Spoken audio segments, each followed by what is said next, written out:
Hey, good morning. This is Adam Hopkins, broker with Keller Williams Realty, again here in Lynchburg, Virginia, and we're continuing on with our second segment, or our next segment in our Going Green series. So today we're going to be discussing what sort of things we would discuss in a buyer counseling session. The main goals that we would have the first time we get together, if you are in fact interested in purchasing a green home, we want to do a couple things, such as learn about your needs and goals, what life stage you happen to be in, your health and activity stage, and also your overall motivations for purchasing a home. Also, we want to find out how this particular home would fit into your long-term plans. In addition to that, we would like to learn about your parameters as far as price level expectancy, and also just set realistic expectations for your return on this particular investment. We'll also look at some of your different alternatives that you have available right now.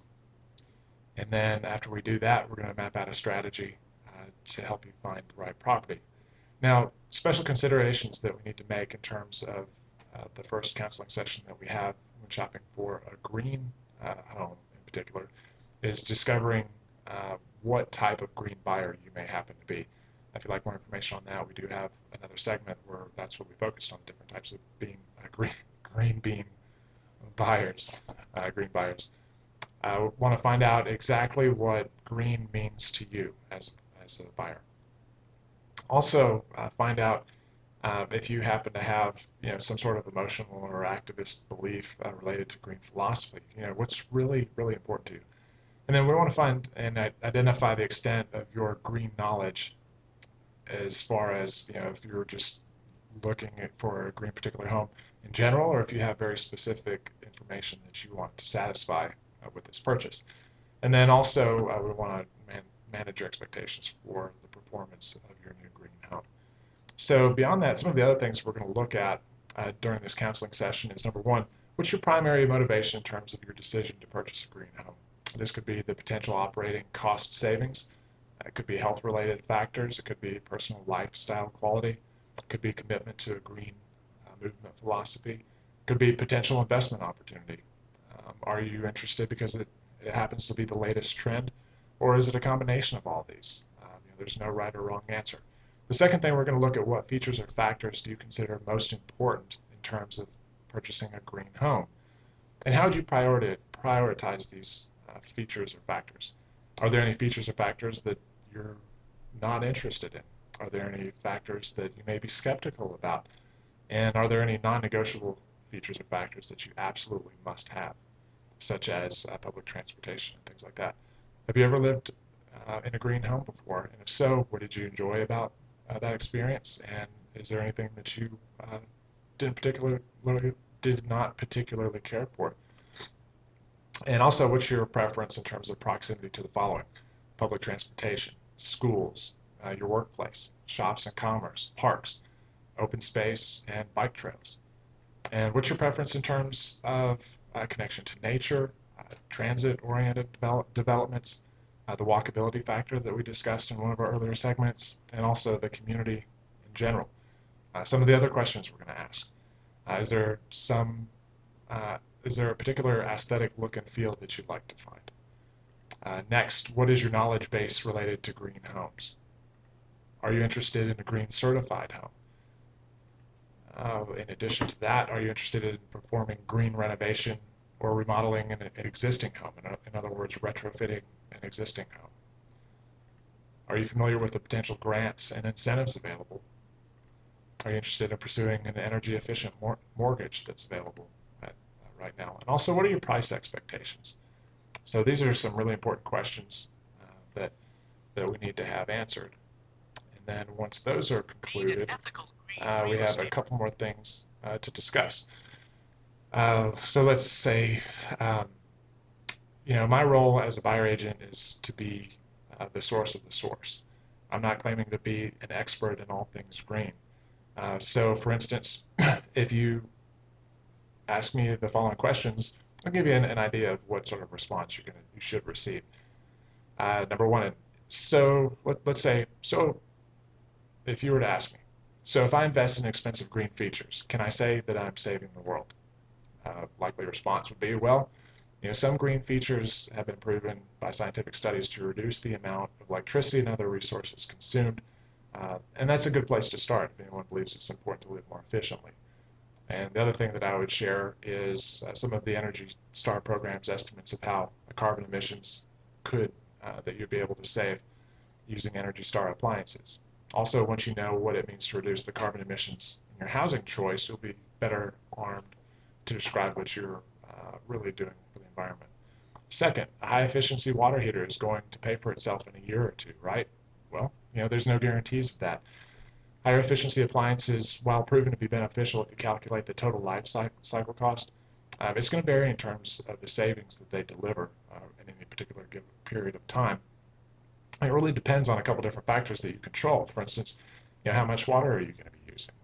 The cost of home heating fuel, and these things can fluctuate. And there are other factors that we have to look at. I'd suggest that we look carefully at the manufacturer's claims, and we have to weigh the investment for yourself. All right, so the next question you may have is, I'm leaning toward this listing because it says that it has sustainable flooring. I believe that we should not be using any wood harvesting from forests, but reusing existing wood. If that's a concern of yours, that would be a great feature. But it's important if it really is important to you. It's also important that we seek verification from the owner or the seller's agent to back up those claims, because terms like sustainable can really mean any number of things. Bamboo floors are often described as sustainable, as are other non-wood floors like marmoleum.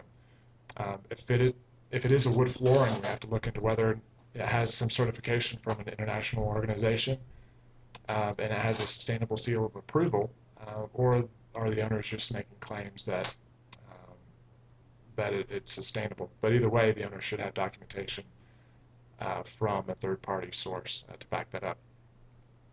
The fourth common question is, having insulated interior panels and exterior seals will mean that I don't have to hear my neighbor's motorcycles all night, right?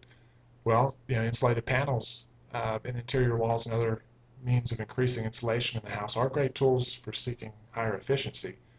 And with any home, an energy audit would be required to verify the performance of the insulation. As far as sound, you're really going to have to look into that. I would always recommend that you talk to the contractor or find other homeowners that have had similar installations to get more feedback on how well that particular system works for them. Different trends that I thought might be of interest to you. According to a 2007 report from McGraw-Hill Construction, in 2005, green new home construction starts were roughly 0.3% of the construction market, and the total worth was about $2 billion. By 2010, the market value of residential green homes has grown to $20 billion, 10 times growth in a five-year time period. In 2006, the states with the highest percentage of green homes are Texas, Florida, Washington, Colorado, and Nevada. Let's see. The benefits of owning a green home according to other green buyers are, number one, the green home has higher appreciation value. Okay, that's something that would be valuable. For the second, first-year operating costs were seen in the green home. Operating cost savings, I should say. The green home may lower health care costs to the occupant over time. Also, long-term operating costs are substantially lower. So just other factors to consider. And then also, as far as the time that we spend together, it's important to understand the unique considerations when counseling a green buyer. This is me for you. And I understand that each buyer has a different motivation for purchasing a green home. The term green is often understood very differently from buyer to buyer. So we really have to discuss that and find out what exactly that means to you. And many green buyers have a strong emotional connection to green issues. So what issues are related to that? It's helpful for me to understand that.